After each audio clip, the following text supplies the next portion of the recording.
With your experience with ICE directly, what was the biggest expectation versus reality shock for you? Truth be told, my expectation was, well, here's the thing. So me being born in Bahamas to Haitian parents, I'm not granted Bahamian citizenship, right? The country of Bahamas do not give natural born rights to people that that are born in the Bahamas. If your parents are Haitian, then by law you're a Haitian citizen. So my expectation was, sure, within a week, 2 weeks, I would have been in Haiti, a country I wasn't born in, I've never been to. But I didn't have too much expectation. I expected it to be a little bit more rough as far as the living conditions. It wasn't like that. It really depends though, because everywhere is not the same. So if you're in a federal facility, which Chrome is, the living conditions are way better. The mattresses are thicker. The food is better.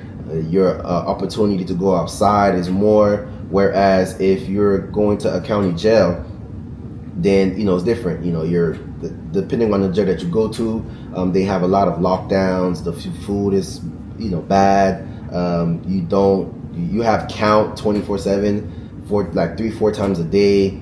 So it really depends on the center that you're being held at. But I would definitely say what I guess exceeded my expectations was the different opportunities there was to be granted a status, right? So for example, something that I've seen a lot with green card holders, right? Let's say if you caught a charge, whether it's a felony or a misdemeanor, whatever the case may be. If you caught a charge, majority of the people that had green cards was just filing for cancellation of removal.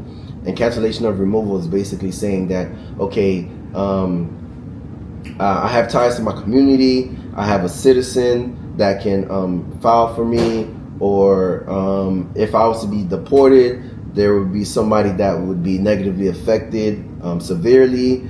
And it's basically saying that, okay, I made a mistake, I learned my lesson, give me a second chance. That's basically what cancellation of removal is. So I came to see that there are so many different routes that people can go through to be given some type of form of status.